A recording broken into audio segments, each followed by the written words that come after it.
Bonjour à tous, aujourd'hui pour comprendre cette affaire, nous devons remonter dans le temps. Retour au 7 mai 1967. Ce jour-là naît un petit garçon prénommé Martin Bryant. L'événement se déroule en Tasmanie, Australie. Il est le fils de Maurice et Carleen Bryant. Le petit a une sœur, Lindy. Le père travaille sur les docks comme ouvrier. Sa tâche consiste à transférer des marchandises d'un navire à l'autre. Carleen, la mère, est employée dans une chocolaterie. Elle quittera son poste pour s'occuper de ses deux enfants à plein temps. Le nourrisson Martin semble facile à gérer. Il paraît heureux également. Cependant, dès l'âge d'1 an et demi, il rejette les marques d'affection physique.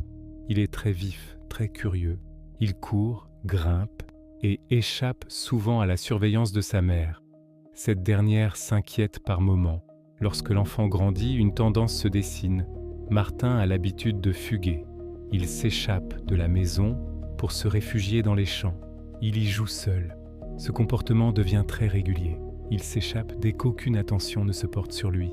Cette attitude épuise Carleen. La mère se décourage face à cette situation. Elle va avoir recours à une solution particulière. Pour limiter les fugues, elle prend une décision.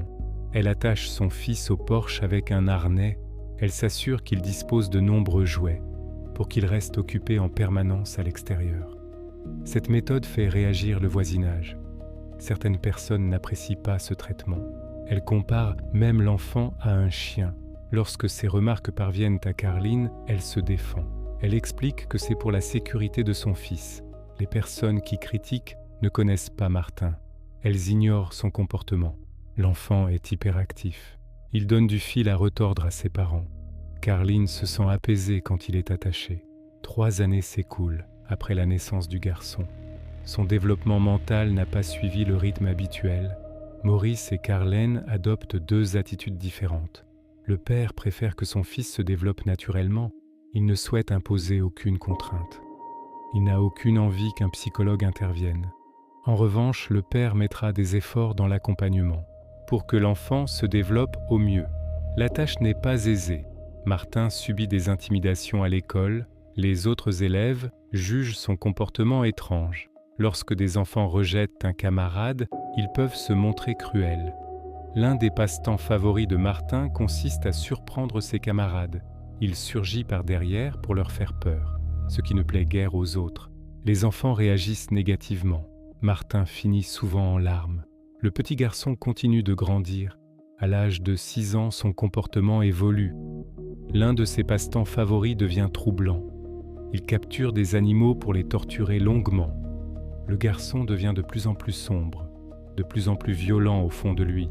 Ceci se confirme avec son attitude envers ses camarades. Il ne se contente plus de leur faire peur, il devient violent avec eux. Cette situation génère son transfert vers une école spécialisée pour gérer son comportement. Mais aucune évolution réelle n'apparaît chez Martin. L'âge de 14 ans arrive. Pour une raison surprenante, le père achète une arme à son fils. Il ne s'agit que d'un fusil à air comprimé. Mais à travers celui-ci, Martin découvre le pouvoir des armes. Il commence par se dissimuler dans des cachettes. Il vise les voitures qui passent sur la route. Il ne se contente pas de simples dégâts matériels. Il se dirige ensuite vers les vergers des voisins. Il vise les oiseaux dans les arbres. Il en abat plusieurs. Un jour, Martin blesse un perroquet. L'oiseau ne peut plus s'envoler pour fuir. Il reste là, dos à lui. D'un sang-froid glaçant, Martin s'approche. Il exécute l'animal à bout portant avec un plomb. À 16 ans, les parents constatent l'absence d'évolution. Ils décident qu'il est temps de stopper l'école. Ils inscrivent l'adolescent à plusieurs séances chez un psychiatre. Ce dernier va suivre le jeune de près. Il relève très rapidement des problèmes de concentration élevés. À aucun moment, Martin ne parvient à se concentrer sur une discussion. Il est difficile pour le psychiatre d'en maintenir une. L'esprit du jeune s'égare presque instantanément sur le moindre détail qui l'entoure. Une déficience de l'attention qui constitue un réel handicap. À 16 ans, il reste incapable de lire et d'écrire. Après plusieurs dizaines de longues séances, le psychiatre statue. Le cas de Martin est très compliqué. Il doit bénéficier d'une invalidité. Selon lui, jamais le garçon n'occupera un emploi stable. Jamais il ne pourra subvenir par lui-même à ses besoins. Au cours des 3 années suivantes, jusqu'à ses 19 ans, il continue de vivre avec ses parents. Il perçoit sa rente d'invalidité. Il occupe des petits boulots par-ci par-là. C'est en proposant des travaux de jardinage qu'il obtient par moments un petit salaire. En 1987, alors que Martin propose ses services, il tombe sur une personne, Helen Harvey. Helen est une riche héritière âgée de 54 ans. Elle vit dans un manoir en très mauvais état. Martin la voit comme une excellente cliente potentielle. Il propose ses services pour tondre et jardiner autour du manoir. La femme est quelque peu mystérieuse. Elle est considérée par les voisins comme excentrique et recluse. Elle a toujours fait preuve de courtoisie auprès des commerçants locaux. Son hygiène laisse parfois à désirer. Cela a généré des moqueries, voire de la méchanceté. Mais ceci n'a jamais été une barrière pour Martin. Il a proposé ses services à Hélène. Ces services ont été acceptés par la femme. Martin devient un habitué du manoir. Il prend soin du jardin. Il s'occupe également des 14 chiens et des 40 chats d'Hélène. Il y a tellement d'animaux sur cette propriété. Le rez-de-chaussée leur est entièrement dédié. À l'étage se trouvent Hélène et sa mère Hilda. Martin vient si régulièrement sur place qu'il finit par habiter là-bas. Il prend goût à une vie qui devient agréable. À côté du jardinage et de son aide lors des courses, il bénéficie d'avantages. Il est emmené régulièrement dans de très bons restaurants. Hélène possède de nombreux biens, une forte somme d'argent sur ses différents comptes bancaires. Elle n'hésite pas à faire plaisir à Martin. Au cours des 3 années suivantes, Hélène achète 30 voitures de standing, également de nombreux articles luxueux. Celui qui en bénéficie, c'est le jeune homme Martin. À côté de cela, elle prend de moins en moins soin de sa mère Hilda. En 1990, Hilda sera transférée dans un établissement spécialisé. Au cours du mois de juillet de cette même année, la mère d'Hélène va décéder. Une année compliquée pour Hélène. Le manoir devient de plus en plus insalubre. La situation inquiète la ville, la commune. En juin, la femme de 54 ans doit remettre sur pied son manoir. Elle fait appel à la SPA australienne pour emporter les animaux. Martin propose d'ailleurs son aide pour remettre en état le manoir. Lorsque le bâtiment sera en meilleures conditions, après 3 mois de rénovation, Hélène pourra le réintégrer, mais sans les animaux. Désormais, la ville interdit à Hélène de posséder des animaux sur cette propriété. Puisqu'elle n'est plus autorisée à posséder des animaux au manoir, Hélène va acheter une ferme. Avec un tel espace, ils vont pouvoir se faire plaisir. Chiens, chats et même poneys nains font partie désormais de la propriété. Tout ceci est bien beau. Mais le comportement de Martin continue de se dégrader en parallèle. Des événements malheureux vont avoir lieu. Le jeune homme possède toujours son fusil à air comprimé. Il ne se contente pas de viser des animaux cette fois-ci. Il se met à tirer sur des touristes de la région. Ces derniers achètent tranquillement des légumes sur un marché, lorsqu'ils sont littéralement plombés par Martin. Évidemment, la police est aussitôt appelée. Elle interpelle le jeune homme. Mais il n'y aura pas de réelles sanctions suite à ces événements. En revanche, il repasse par la case du psychiatre. Celui-ci va expliquer une chose. Tant que Martin est sous le contrôle de son père Maurice, il n'y a pas de raison de s'inquiéter.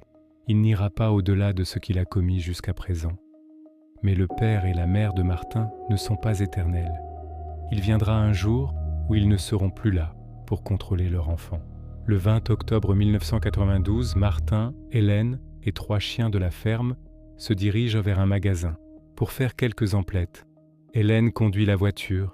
Au cours du trajet, celle-ci se déporte sur la voie opposée. Elle percute frontalement un autre véhicule. La femme ainsi que 2 des chiens sont tués sur le coup. Martin est transporté de toute urgence à l'hôpital. Le 3e chien s'est enfui. Il reviendra quelques jours plus tard à la ferme par ses propres moyens. Lorsque la police interroge Martin sur les détails de cet accident, le jeune homme explique ceci. Hélène était distraite par 2 des chiens qui se battaient sur la banquette arrière. Malgré cette version, certaines personnes considèrent que Martin est le fautif. Pour une bonne raison. Il est déjà arrivé à plusieurs reprises qu'il saisisse le volant alors qu'elle conduisait. Il le tourne brusquement, comme s'il souhaitait volontairement créer un accident. Hélène a rapporté à plusieurs reprises cette attitude de la part du jeune homme. Bien sûr, étant le seul survivant, il est impossible de démonter la version de Martin. Ce cas sera traité en tant qu'accident. Cet événement a de lourdes conséquences. 1 an avant cet accident, en 1991, le père de Martin Maurice a pris une décision. Il a créé son testament. Sachant que son fils aura besoin de ressources pour le reste de sa vie, le père a légué un fonds de pension contenant 250 000 $ à Martin. Par coïncidence ou non, dans le même laps de temps, 3 semaines plus tard, Hélène va également déposer son testament. Dans celui-ci, elle lègue absolument tout à Martin. Son manoir, sa ferme, ses économies, ses animaux, tout. Martin ne le sait pas encore sur son lit d'hôpital. Mais il vient de devenir millionnaire. Il mettra 7 mois pour se remettre de ses blessures. Son père Maurice aura développé une dépression. Celui-ci était tout de même proche d'Hélène. Il connaît l'attitude de son fils. Peut-être qu'au fond de lui, il était conscient que ce dernier avait causé la mort de la femme.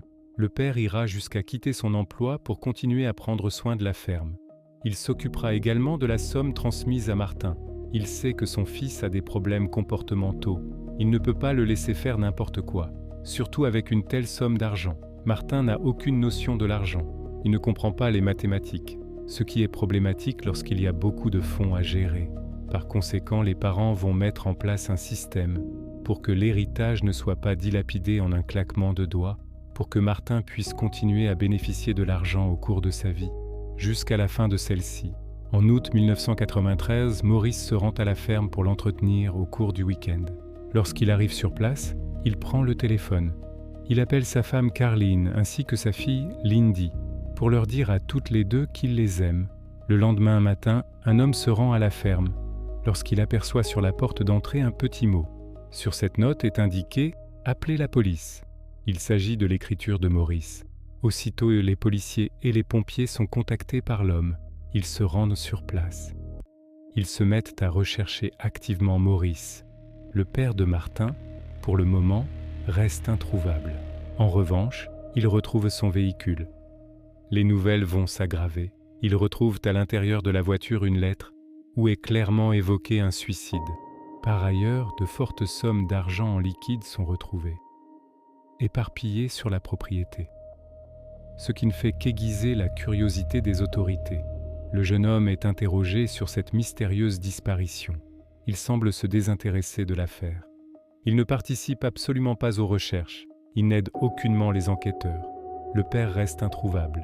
Malgré le pessimisme des policiers, il faut retrouver quelqu'un, ou une dépouille pour s'assurer du sort de l'homme. Après de vives recherches, il ne reste plus qu'un endroit sur la propriété à vérifier. Il s'agit d'un réservoir d'eau à l'arrière. Des plongeurs sont envoyés à l'intérieur de cette énorme cuve. Malheureusement, le cadavre de Maurice est retrouvé, avec un poids autour de sa taille. Non loin de cette macabre découverte, un récipient est retrouvé, contenant des pilules contre l'anxiété. Un grand nombre de ces pilules sont manquantes. Les autorités ont relevé qu'il y en avait 18 en moins.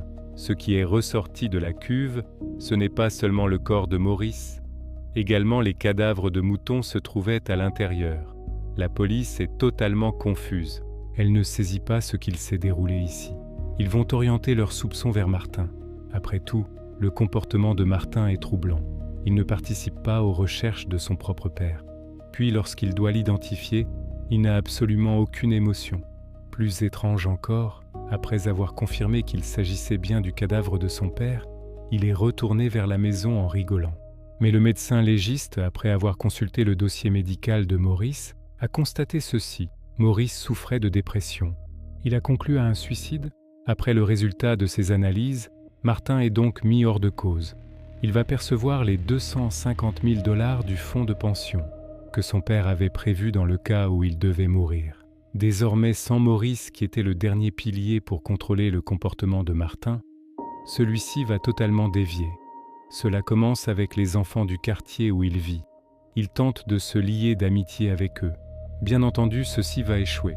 Les enfants ont été prévenus par leurs parents de ne surtout pas l'approcher. Cela vaut peut-être mieux ainsi.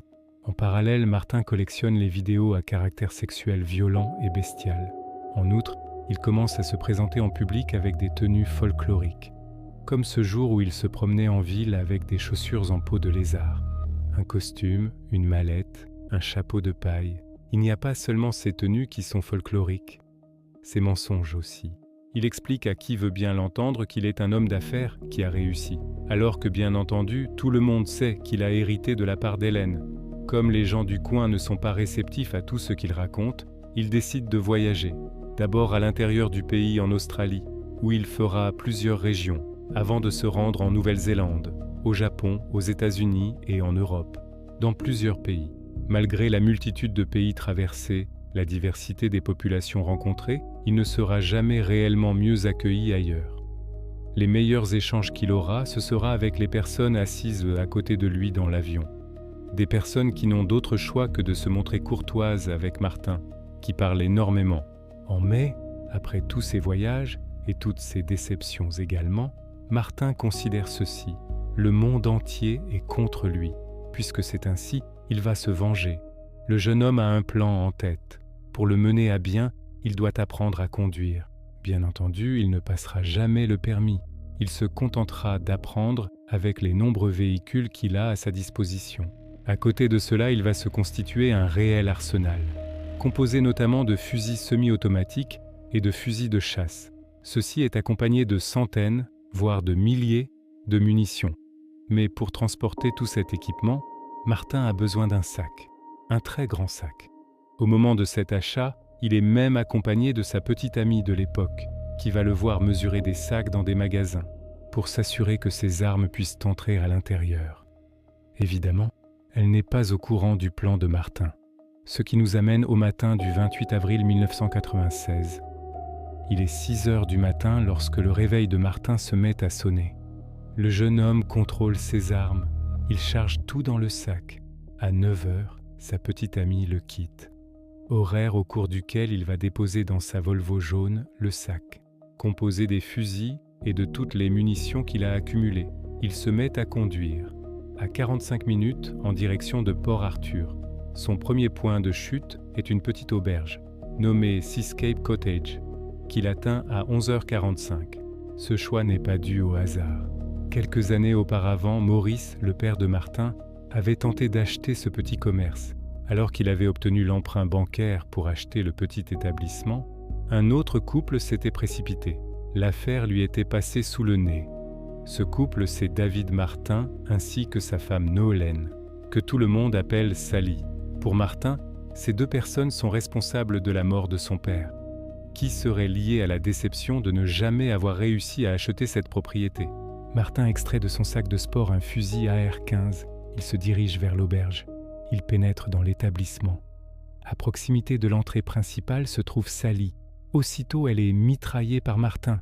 Elle est perforée de toutes parts. Elle s'écroule sur le sol. David, son mari, accourt à l'entrée pour comprendre ce qu'il se passe. Lui aussi est touché à 3 reprises par Martin. Il s'écroule au sol mais ne meurt pas. Il gît au sol agonisant. Son agresseur le bâillonne. Martin se dirige tranquillement vers la cuisine du cottage, où il saisit un couteau, avant de se retourner et de se rendre à nouveau vers David. Il le regarde un instant, puis le poignarde sauvagement. C'est une véritable boucherie. Une fois qu'il en a fini, il se lave les mains. Il sort de la propriété. Il va croiser à ce moment plusieurs touristes. Ces derniers pensent qu'il est le propriétaire du gîte. Ils lui demandent s'il est possible de visiter les chambres. De manière très vulgaire et impolie, il explique à ces touristes que c'est impossible. Ils ne restent pas bien longtemps. Ils comprennent que l'endroit est très peu accueillant. Ils reprennent leur route. Martin rejoint sa Volvo jaune. Mais avant de partir, il la recule jusqu'à l'entrée du cottage, où il va déposer une arme et de nombreuses munitions. Il a l'intention de revenir ici. Une fois ceci fait, il verrouille la porte de l'auberge. Il reprend sa voiture et repart en direction de Port Arthur.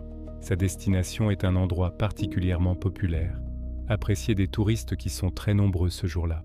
À peu près 500 dans cette zone. Il y a plusieurs activités. D'abord un centre d'information pour les touristes. Il y a également un café, des salons de thé, une église qu'il est possible de visiter, ainsi qu'une ancienne prison et bien sûr des boutiques de souvenirs. Cette journée est chaude et ensoleillée.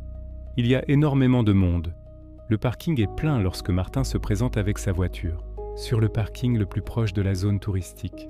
Il est renvoyé par le chef de la sécurité Ian Kingston, qui lui indique qu'il doit aller se garer sur le parking principal, qui est beaucoup plus éloigné. Le jeune homme n'a pas l'intention de respecter ces indications. Il va se garer derrière un bus, non loin du Broad Arrow Café. Ian Kingston remarque que Martin n'a pas respecté ses préconisations, mais il décide de ne pas en faire tout un plat. Il le laisse se diriger vers le Broad Arrow Café. Martin s'installe en terrasse. Il discute avec d'autres touristes, auprès de qui il va expliquer qu'il trouve qu'il y a beaucoup de guêpes par ici, et pas beaucoup de touristes japonais. Les personnes désignées par le terme guêpe sont en réalité les personnes blanches de peau. Le jeune homme s'attendait à ce qu'il y ait plus de touristes asiatiques. Ce qui est surprenant car Martin n'a jamais fait preuve de racisme auparavant. Malgré son comportement quelque peu différent, il finit son repas, puis pioche dans son sac de sport. Il sort le couteau encore ensanglanté, avec lequel il avait tué David, le propriétaire du Seascape Cottage. Ensuite, il cherche plus profondément dans son sac. Il sort le fusil AR-15. Une fois qu'il l'a bien en main, il tire sur 2 touristes venant de Malaisie. Puis, dans une folie meurtrière, il se retourne. Il commence à tirer sur n'importe qui. Une balle frôle la tête de Mike Sargent, qui est assis avec sa petite amie Kate Scott. L'homme tombe au sol. Il est sonné. Lorsqu'il reprend ses esprits et qu'il regarde autour de lui, il constate ceci. Kate, sa petite amie, a été blessée mortellement à la tête par Martin. Un vent de panique s'abat sur le café. Les gens sautent dans tous les coins pour essayer de se mettre à couvert. Un homme, Jason Winters, a saisi un plateau dans le café. Il le jette sur Martin, afin que celui-ci soit distrait, et surtout pour que sa femme et son enfant âgé de 15 mois seulement puissent en se mettre à l'abri. Cela fonctionne. Malheureusement, cet acte de bravoure aura coûté la vie à Jason, qui sera touché à plusieurs reprises par Martin. Les balles du jeune homme font énormément de dégâts. Walter Bennett est touché mortellement au cou. La même munition ira se loger dans la tête de Ray Sharp, qui lui aussi sera tué. Un peu plus loin, Ian Kingston, le chef de la sécurité, entend les détonations et les cris des touristes. Il accourt alors vers l'endroit d'où proviennent ces bruits, le café. Ses premières pensées sont qu'il y ait un grave problème électrique qui cause ces détonations, qu'il y a effectivement potentiellement déjà un danger. Lorsqu'il arrive sur place, c'est l'horreur. Il constate un amas de cadavres, une mare de sang. Il voit Martin en train de vider ses chargeurs sur plus de 60 personnes. Ian n'a pas été repéré par Martin. Il est hors de vue de celui-ci. Il aide autant de personnes qui se trouvent dans le café à sortir de cet endroit. Mais un problème très surprenant va se produire. Les détonations entendues dans toute la zone touristique ne vont pas avoir pour effet de faire fuir les gens. Au contraire, il va y avoir un afflux de personnes vers le café. Les touristes pensent qu'il y a un spectacle, une démonstration ou quoi que ce soit. Ils ne veulent pas le manquer. Ils se dirigent tous au même endroit. 30 ou 40 personnes se massent devant le secteur de la tuerie. Le chef de la sécurité tente de dissiper la foule en leur criant de sortir, mais personne n'écoute. Les gens continuent de s'agglutiner. Il va donc utiliser un stratagème. Il crie qu'il y a le feu dans le bâtiment. Ceci a enfin pour effet de disperser la foule. Pendant ce temps-là, Martin a fait énormément de dégâts. Il a abattu 12 personnes. Il en a blessé 10 autres. Par ailleurs, il ne reste pas immobile. Il se déplace. Il va en direction de la boutique de souvenirs. En tirant sur n'importe qui, toujours en passant, il voit 2 caissières se cacher derrière des tables en bois. Mais Martin utilise des balles perforantes. Il va mitrailler ces tables en bois. Il tue ces 2 caissières. Dans la boutique de souvenirs, ce sera un véritable carnage. Les personnes qui pensaient pouvoir s'enfuir par la porte arrière de l'établissement vont tomber des nues lorsqu'elles vont découvrir qu'elle est verrouillée. Elles sont dans une impasse. Face à Martin qui tient son fusil AR-15, qui va vider un chargeur entier sur eux, tuant tout le monde. Les munitions commencent à manquer pour Martin, qui fait demi-tour et se rend à nouveau au café, où se trouvait son sac. Il refait le plein. Il recharge. Il prend son sac sur l'épaule et sort de l'établissement. Le tireur a remarqué que de nombreuses personnes s'étaient dirigées vers le parking. Lui aussi va alors emprunter cet itinéraire pour abattre un maximum de personnes à cet endroit. Une femme sera touchée par l'une des balles de Martin au niveau de la cuisse. Son fémur éclatera. Des fragments de son os seront projetés dans le visage d'un homme qui se trouvait à proximité. Heureusement, tous 2 survivront. Désormais, les touristes ont bien compris qu'il y avait un malade qui avait décidé de tuer un maximum de personnes. Cela complique la tâche pour Martin avec son fusil AR-15. Les gens essayent de se tenir le plus loin possible de Martin, ce qui devient compliqué pour les toucher avec ce fusil. Il est donc temps pour lui de changer d'arme. Il met la main dans son sac. Il en sort un fusil automatique FN 308. Il se remet en marche pour sa tuerie. Martin a remarqué que des personnes s'étaient réfugiées dans des bus touristiques. Il rentre dans l'un d'eux. Il va abattre un maximum de personnes à l'intérieur de ce véhicule. Soudainement, les urgences ainsi que les services de police sont inondés d'appels. Le commissariat le plus proche se trouve dans la ville, à peu près à 1 heure de route de Port-Arthur. Les 2 officiers en patrouille les plus proches sont à 22 km de la tuerie. Il va donc falloir attendre un long moment avant qu'un quelconque soutien puisse arriver. Martin, quant à lui, se dirige vers la sortie du parking, où il croise une femme, Nanette Mikak. Celle-ci est accompagnée de ses 2 enfants, Madeleine, âgée de 3 ans, et Alana, âgée de 6 ans. Tous 3 se dirigent vers les cabines de péage pour s'y abriter. Lorsque Martin s'est arrêté à leur hauteur, assis dans sa voiture, Nanette a pensé qu'il s'agissait là de quelqu'un qui proposait son aide. Le jeune homme a pointé aussitôt son fusil sur la femme. Il l'a enjoint de se mettre à genoux. Elle le supplie à ce moment de ne faire aucun mal à ses enfants. Mais à peine a-t-elle le temps de finir sa phrase qu'une balle vient se loger dans sa tête. Dans la foulée, il abat la petite fille âgée de 3 ans, Madeleine. Alana, quant à elle, tente de s'enfuir et de se cacher derrière un arbre. Martin la suit. Il la retrouve. Il lui tire dans le cou, la tuant. L'homme continue son chemin. Avec sa voiture, il se rend à l'entrée du parc, où il semblerait que les agents et les personnes qui se trouvent à cet endroit ne soient non pas au courant de la tuerie actuelle, mais les premières personnes qui ont tenté de fuir cette pagaille ont créé un embouteillage. Avec les touristes qui arrivent, Martin est également bloqué. Il sort de sa voiture. Un autre homme dans une BMW sort également de la sienne. Il se dispute avec lui. Malheureusement, aujourd'hui, il est tombé sur la mauvaise personne. Martin saisit son fusil et l'abat. Il tue également les 3 personnes qui l'accompagnaient dans la voiture. D'une froideur extrême, Martin sort les cadavres de la BMW. Il va récupérer son sac contenant les armes et les munitions. Il le met dans ce véhicule. Il prend ce dernier pour s'enfuir. Sur le chemin du retour, il s'arrête à une station-service, où il croise une Toyota Corolla blanche. Celle-ci s'apprête à partir, lorsque son conducteur Glenn Pierce est mis en joue par Martin. L'homme et sa petite amie qui se trouvent du côté passager sont terrifiés. Martin lui ordonne de sortir de la voiture. Il le supplie de ne pas tuer sa petite amie.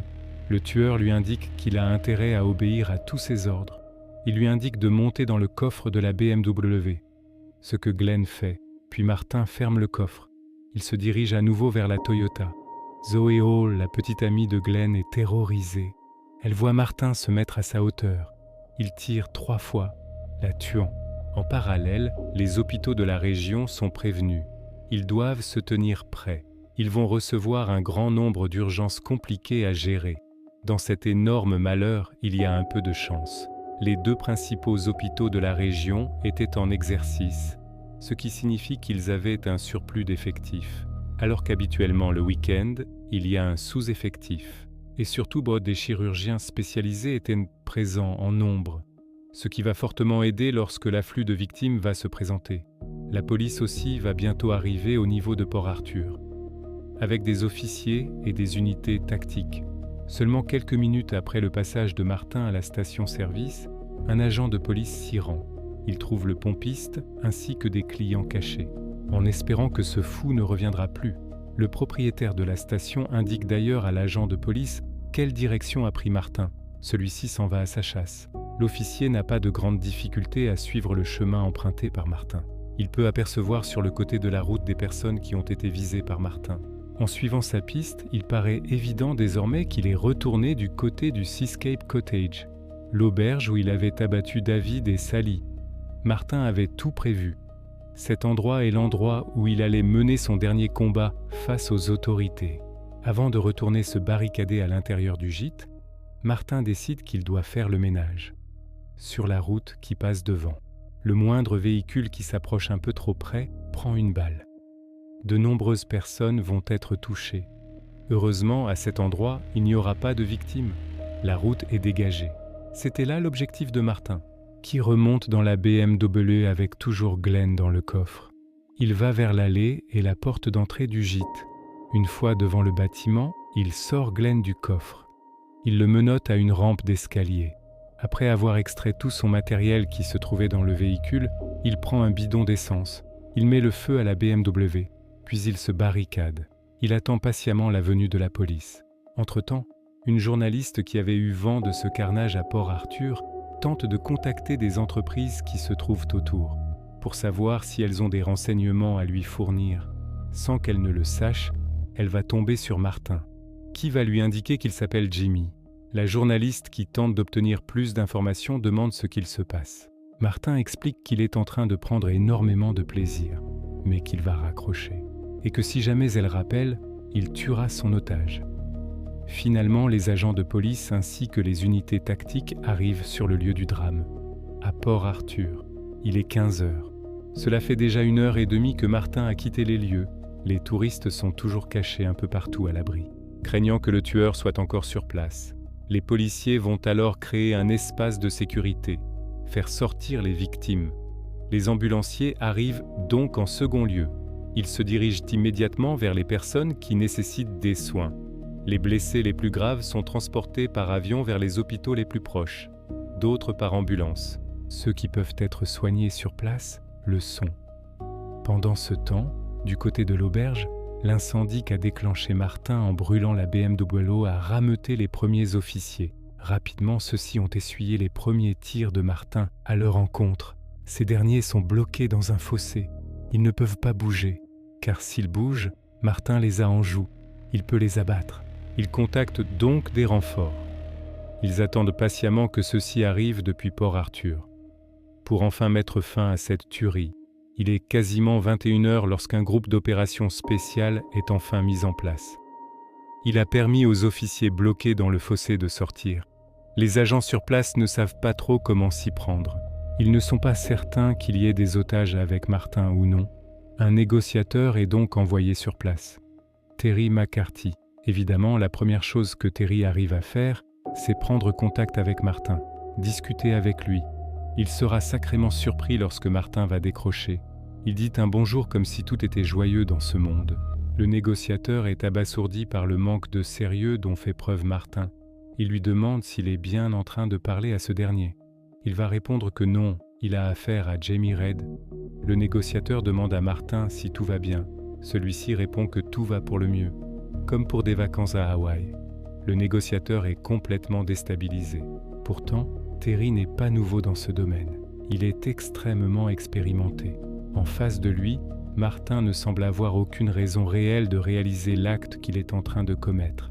Il n'a aucune exigence non plus. Entre-temps, un rapport arrive. Ce rapport mentionne que Martin aurait enlevé quelqu'un à la station-service. Dès à présent, la police va faire comme s'il détenait un otage. Terry va donc essayer de négocier au maximum avec Martin pour gagner du temps.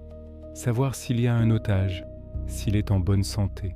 Bien entendu, Martin ne répond à aucune de ces questions. Il n'évoque même pas le massacre de Port-Arthur. Il agit comme s'il n'avait aucune idée de ce qu'il s'était passé. Il ose même demander à Terry s'il y a eu des blessés. Après plusieurs heures, Terry va finalement demander à Martin de sortir. En déposant son arme, à ce moment, Martin va réclamer un hélicoptère. Il va dire qu'il a toute la richesse du monde, qu'il a les moyens de se payer un hélicoptère. La discussion avec lui s'arrêtera à ce moment. La batterie du téléphone sans fil de Martin est à plat. Comme ils n'ont plus de contact avec le tireur qui se trouve barricadé dans le gîte, c'est un danger potentiel pour la personne qui se trouve avec lui. Il faut donc agir. D'autant plus qu'au cours de sa longue discussion avec le tueur, Terry a tenté d'entendre le moindre bruit en arrière-plan. Mais il n'a rien entendu. Les policiers en ont donc conclu une chose. Si Martin avait des otages, il les avait tués. Hélas, l'assaut ne sera pas lancé immédiatement. Il faut attendre 8 heures du matin, que les premières lueurs du jour permettent une meilleure visibilité aux unités tactiques. Alors que les policiers sont à 2 doigts de lancer l'assaut, une fumée épaisse commence à s'élever. Au niveau du gîte, un incendie se déclare. Au même moment, les portes du Seascape Cottage s'ouvrent. Martin sort par celle-ci. Ses vêtements sont en feu. L'homme est en train de crier. Il se jette au sol dans l'herbe devant l'auberge pour essayer d'éteindre les flammes. Les policiers se jettent sur lui avec des couvertures. Pour éteindre le feu, ils l'interpellent aussitôt. Il est placé en état d'arrestation. Rapidement, des officiers entrent dans le bâtiment en feu pour essayer de trouver des otages à sauver. C'est alors qu'ils découvrent le corps sans vie de Glenn, tué par balle. David et Sally, les propriétaires de ce petit cottage, sont également retrouvés décédés. Martin, quant à lui, souffre de graves blessures. Il est envoyé dans un hôpital proche, le même que celui de ses victimes. Son bilan est faramineux. Il a tué 35 personnes. Il a blessé 23 autres en moins de 24 heures. Pendant sa convalescence, Martin est étroitement surveillé, non seulement pour qu'il ne s'échappe pas, mais surtout pour que personne ne vienne le tuer. Il a généré énormément de haine. La police a reçu de multiples renseignements, selon lesquels des personnes avaient pris la décision de venir ôter la vie à Martin. Celui-ci s'en sortira. Finalement, il sera inculpé pour 72 crimes, 35 chefs d'accusation pour meurtre, 21 pour tentative de meurtre, incendie criminel et de nombreux autres pour coups et blessures. Le procès, quant à lui, réserve également son lot de surprises. Au départ, Martin ne plaide coupable que pour l'enlèvement de Glenn. Il reconnaît qu'il a emmené l'homme sous la menace d'une arme, qu'il l'a enfermé dans le coffre de la BMW. Mais il nie totalement avoir tué Zoe Hall, sa petite amie. Il indique aussi qu'il n'est pas responsable de la mort de Glenn, que celui-ci avait dû mourir d'asphyxie dans le coffre, alors que les policiers savent pertinemment que ce n'est pas vrai. Ils ont trouvé son corps. Ceci va durer tout au long de la procédure. Tout ce que dit Martin n'a aucun sens. Il ne veut pas reconnaître les meurtres. Il minimise au maximum. Il nargue les enquêteurs et les magistrats. Il rigole à la moindre remarque. Il n'est absolument pas sérieux au cours de ce procès. Au bout du compte, Martin va énormément parler avec son avocat. Il va détailler qu'après avoir tué David et Sally, les deux propriétaires du Seascape Cottage, il savait qu'ils seraient emmenés en prison. Avant d'être enfermé à tout jamais, il voulait obtenir la plus grande notoriété possible. Bien que ce procès pour Martin ait commencé avec un plaidoyer de non-culpabilité, au fil de la procédure, cela va changer. Il va admettre qu'il a tué ces personnes. Il plaide coupable. Mais il le fera réellement parce qu'il en est contraint, parce qu'il y a des vidéos, des personnes qui ont filmé son attaque, où cela devient indéniable qu'il était sur place, tenant une arme et tuant tous ces touristes. Martin Bryant est donc finalement condamné à 35 peines d'emprisonnement à vie, ce qui représente plus de 1000 années de prison. Bien entendu, tout ceci sans possibilité de liberté conditionnelle. Après l'énoncé de la sentence, Martin, sans surprise, n'a démontré aucun remords. À noter que les 8 premiers mois de son séjour carcéral, Martin va les passer dans la section psychiatrique. Après une étude approfondie de son cas, les médecins de la prison détermineront qu'il n'y a aucun espoir pour lui. Il ne pourra jamais être réhabilité. Il ressort de leurs analyses qu'il avait le niveau mental d'un enfant de 11 ans, qu'il ne s'intéressait à rien d'autre si ce n'est lui-même. Après plus de 2 décennies en prison, Martin a déjà tenté de mettre fin à ses jours à 6 reprises. Voici pour l'affaire du massacre de Port Arthur. Un jour noir dans l'histoire de l'Australie. Il est possible de constater à quel point l'accompagnement des personnes avec des déficiences au niveau mental est important, non seulement pour leur bien-être, mais aussi, on l'a vu dans ce cas, pour le bien-être des autres. Malgré l'horreur de ce récit, j'espère que vous avez passé un bon moment. N'hésitez pas à liker cette vidéo si c'est le cas, à vous abonner en activant la petite cloche, pour ne pas manquer la suite du contenu. Je vous remercie de m'avoir regardé. Dites-moi en commentaire ce que vous pensez de cette histoire. Je vous dis à très bientôt. On se retrouve très vite pour une nouvelle vidéo.